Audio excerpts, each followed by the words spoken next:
día después del desayuno, cuando el sol empezaba a calentar, vimos aparecer desde la reja, en el fondo de la plazoleta, un jinete en un bellísimo caballo de paso.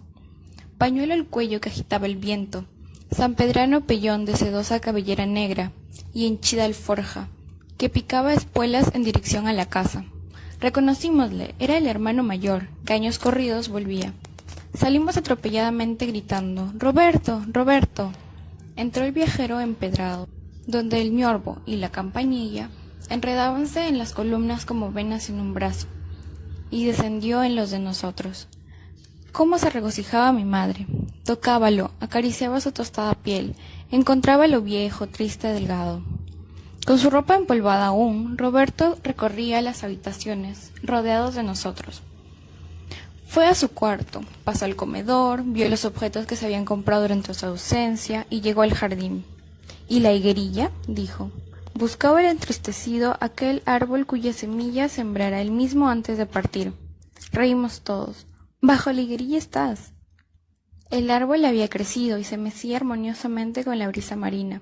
Tocólo mi hermano, limpió cariñosamente las hojas que le rebosaban en la cara, y luego volvimos al comedor.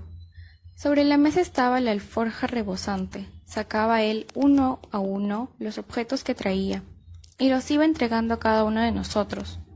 ¡Qué cosas tan ricas! ¿Por dónde había viajado? Todos recibíamos obsequios, y él iba diciendo al entregárnoslo: para mamá, para Rosa, para Jesús, para Héctor. ¿Y para papá?, le interrogamos cuando terminó. Nada, dijo. ¿Cómo? ¿Nada para papá?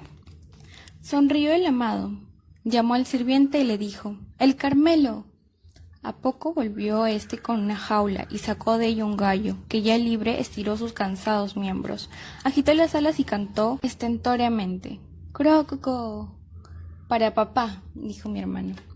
Así entró en nuestra casa el amigo íntimo de nuestra infancia ya pasada, a quien acaeciera historia digna de relato, cuya memoria perdura aún en nuestro hogar como una sombra alada y triste, el caballero Carmelo.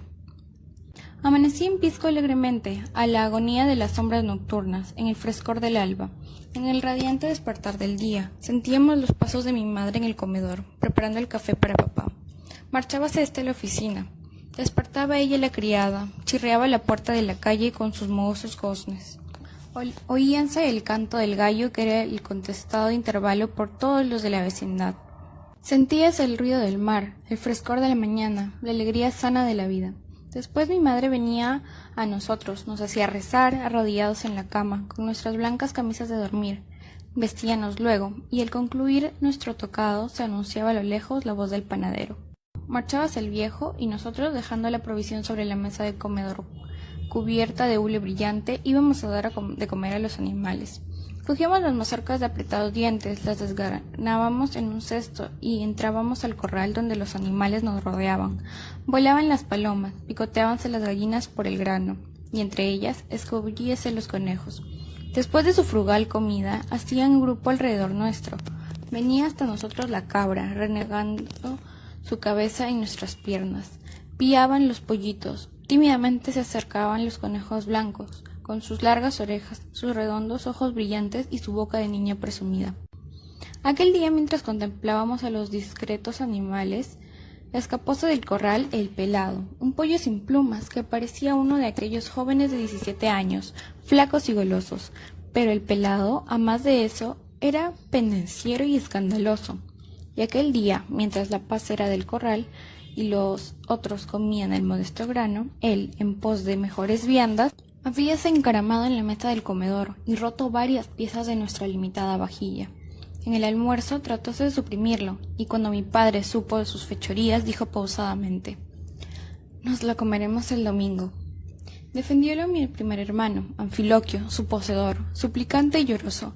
Dijo que era un gallo que hacía crías espléndidas. Agregó que desde que había llegado el Carmelo, todos miraban mal al pelado, que antes era la esperanza del corral, y el único que mantenía la aristocracia de la afición y de la sangre fina. «¿Cómo no matan?», decía en defensa del gallo, «a los patos, que no hacen nada más que ensuciar el agua, ni al cabrito, que el otro día aplastó a un pollo, ni al puerco, que todo el día enloda y solo sabe comer y gritar, ni a las palomas que traen mala suerte? El pobre pelado estaba condenado. Mis hermanos le pidieron que se le perdonase, pero las roturas eran valiosas y el infeliz solo tenía un abogado, mi hermano, y su señor, de poca influencia. Viendo ya perdida la defensa y estando en la audiencia final, pues iban a partir la sandía, inclinó la cabeza. 2 gruesas lágrimas cayeron sobre el plato, como un sacrificio, y un sollozo se ahogó en su garganta. Callamos todos. Levantóse mi madre, acercóse al muchacho, lo besó en la frente y le dijo: «No llores, no nos lo comeremos». Esbelto, magro, musculoso y austero, su afilada cabeza roja era de un hidalgo altísimo, caballeroso, justiciero y prudente. Bermejas, delgada cresta, de encendido color, ojos vivos y redondos, mirada fiera y perdonadora, acerado pico agudo, la cola hacía un arco de plumas tornasoles. Su cuerpo de color carmelo avanzaba en el pecho audaz y duro. Las piernas fuertes que estacas musulmanas defendían, cubiertas de escamas, parecían las de un armado caballero medieval. Una tarde, mi padre, después del almuerzo, nos dio la noticia. Había aceptado una apuesta para la jugada de gallos de San Andrés, el 28 de julio. No había podido evitarlo. Le habían dicho que el Carmelo, cuyo prestigio era mayor que el del alcalde, no era un gallo de raza. Molestóse mi padre. Cambiáronse frases y apuestas, y aceptó. Dentro de un mes toparía al Carmelo con el ajiseco de otro aficionado, famoso gallo vencedor, como el nuestro, en muchas lides singulares. Nosotros recibimos la noticia con profundo dolor. El Carmelo iría a un combate y a luchar a muerte, cuerpo a cuerpo, con un gallo más fuerte y más joven. Hacía ya 3 años que estaba en casa. Había él envejecido mientras crecíamos nosotros. ¿Por qué aquella crueldad de hacerlo pelear? Llegó el día terrible. Todos en casa estábamos tristes. Un hombre había venido 6 días seguidos a preparar al Carmelo. A nosotros ya no nos permitían ni verlo. El día 28 de julio por la tarde vino el preparador y de una caja llena de algodones sacó una media luna de acero con unas pequeñas correas. Eran la navaja, la espada del soldado. El hombre la limpiaba, probándola en la uña, delante de mi padre. A los pocos minutos, en silencio, con una calma trágica, sacaron el gallo, que el hombre cargó en sus brazos como a un niño.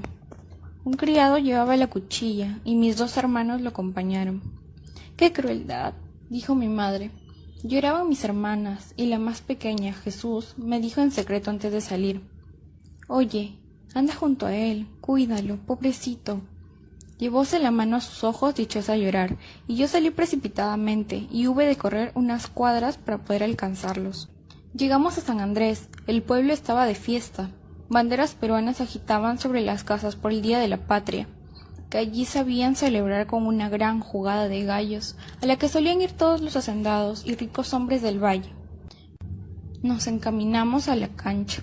Una frondosa higuera daba acceso al circo. Bajo sus ramas encarnadas, mi padre, rodeado de algunos amigos, se instaló. Al frente estaba el juez y a la derecha el dueño del paladín ajiseco. Sonó una campanilla. Acomodaronse las gentes y empezó la fiesta. Salieron por lugares opuestos 2 hombres, llevando cada uno un gallo.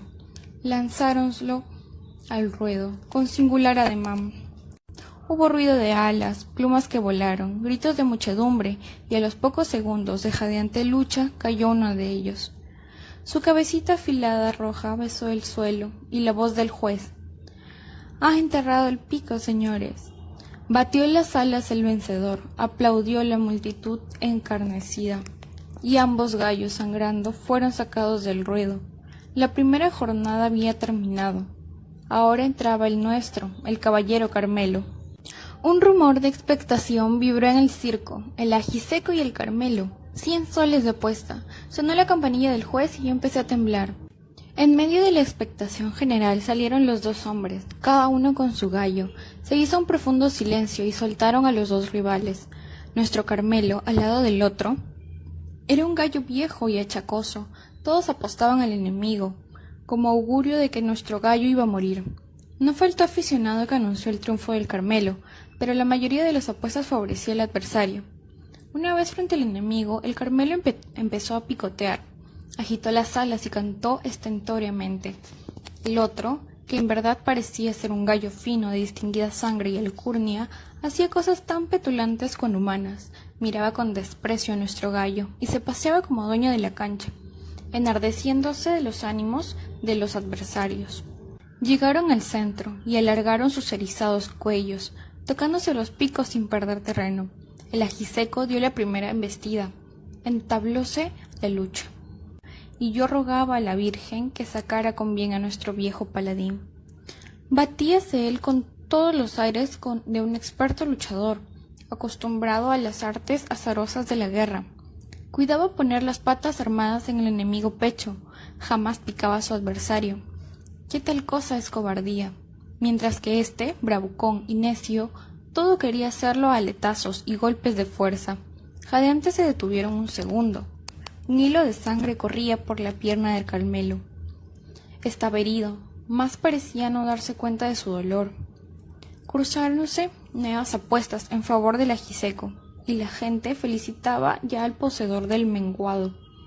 En un nuevo encuentro el Carmelo cantó, acordóse de sus tiempos y acometió con tal furia que desbarató al otro de un solo impulso.